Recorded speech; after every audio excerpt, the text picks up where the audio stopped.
এক ভাগবত পাঠকের বাড়ি থেকে লক্ষাধিক টাকাসহ ঠাকুরের গহনা চুরির ঘটনায় চাঞ্চল্য। বাড়িতে না থাকার সুযোগ নিয়ে এক ভাগবত পাঠকের বাড়ি থেকে লক্ষাধিক টাকা চুরির ঘটনায় চাঞ্চল্য ছড়ালো এলাকায়।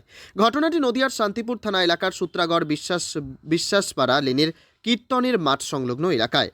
পাঠক পিন্টু দেবনাথের দাবি, তিনি ভাগবত পাঠের জন্য রাজ্যের বিভিন্ন প্রান্তে যেতে হয় তাকে। আজ বাড়িতে তিনি ঢুকে দেখেন তার ঘরের আলমারি খোলা অবস্থায় রয়েছে। পাশের ঘরেই রাখা ছিল 50,000 টাকার 10 টাকার কয়েন। এছাড়াও ঠাকুর ঘরে রাধা গোবিন্দের মূর্তি থেকে গহনা চুরি হয়ে যায়। তিনি জানান, ভাগবত পাঠ করে যে অর্থ তিনি দক্ষিণা পান সেটাই জমিয়েছিলেন।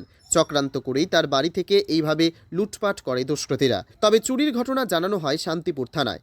ঘটনাস্থলে পুলিশ গিয়ে তদন্তও করে আসে। স্বাভাবিকভাবে পাঠকের বাড়ি থেকে দুঃসাহসিক চুরির ঘটনায় অনেকটাই আতঙ্কে রয়েছে প্রতিবেশীরা।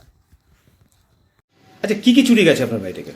আমার বাড়িতে চুরি গেছে 50,000 টাকার মতো কয়েন, ক্যাশ 500 টাকার নোট, 100 টাকা মিলিয়ে 35,000 টাকা, দুটো সোনার দুল, ঠাকুরের গয়না, কাঁসার থালা, ভালো বড় বড় 3-4টে থালা, এই সমস্ত কাছে। আর বাদ বাকি বলতে হবে, একটা ভালো দা ছিল, সেটা এই সেদিন বানিয়েছিলাম, সেটাও নিয়ে গেছে।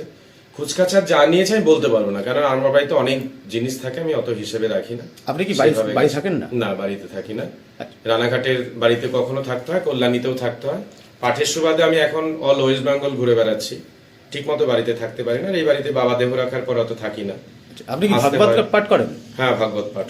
মানে বিভিন্ন জায়গায় যান? হ্যাঁ, বিভিন্ন জায়গায়। এখন এই 2 বছর হচ্ছে সবাই চেনে আমাকে। আমি আপনাদের সাংবাদিকের মাঝখানে এসেছি, সামনে অনেকে দেখে বুঝতে পারবে, আমাকে চিনবে। তো সেই জন্য সেই সুবাদে আমি বাইরে থাকি, এবং সেখান থেকে এসে আমি কোনো কারণে ঘরটা, ওই তালাটা দেখি দেওয়া ছিল, আর এই ঘরের তালাটা খোলা। তখন আমার হঠাৎ মনে হলো আমি কি ভুলে কি তালা দিইনি। তারপর ঘরে ঢুকে দেখি সব মোটামুটি আলমারি ভাঙাচোরা হয়ে রয়েছে, কিছুই বুঝতে পারলাম না। খুলে দেখি, যেটা আমার আলমারির লকারে অনেক কিছু টাকা ছিল না, ছিল ওই মেন বারান্দাটায়। ওই বারান্দাটায় ক্যাশ টাকাটা ছিল, পুরো ভাগবতের পয়সা। আমি এখানে ওখানে সব দান করি একটু, পাঠের পয়সা। সেই হিসাবে ওই পয়সাগুলো প্রায় লক্ষাধিক আমার টাকা গেছে, গয়না টয়না। পুলিশকে জানিয়েছেন? হ্যাঁ, থানায় জানিয়েছি, অফিসার এসেছেন, খুব সুন্দর বিহেভিয়ার ওদের, আমার সঙ্গে ভালো কথা বলেছে। তাহলে কি বাড়িতে কেউ না থাকার সুযোগ নিয়ে কি মনে করছেন? হ্যাঁ হ্যাঁ। কারা করতে পারে সন্দেহ করছে? সন্দেহ বলতে আছে, এখানে বেশ কিছুদিন কোনো ডিস্টার্বও চলছে। ডিস্টার্বে বলতে আমি এরকম আমার একটা জগৎ নিয়ে আছি, এবং সেখানে একটা জেলাস প্লাস হচ্ছে সবকিছুকে এড়িয়ে আমি একটু চলি। আছে তো অবশ্যই সন্দেহবাদীকে আমি কাকে এখন সন্দেহ করবো, এটাও অনুচিত, আমার নাম বলা টালা ঠিক নয়।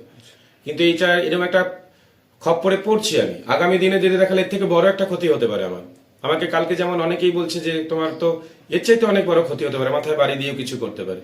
এইগুলো থেকে এখন আমি চিন্তা করছি যে এই সুরাহা একটা পথ বের করতে হবে। কারণ আমি একটু আবেগপ্রবণ, বড্ড বেশি মায়াবী, মানুষকে সাপোর্ট করা, কার বিয়ে হচ্ছে না কি হচ্ছে না প্রচুর দিয়েছি, প্রচুর মানুষকে।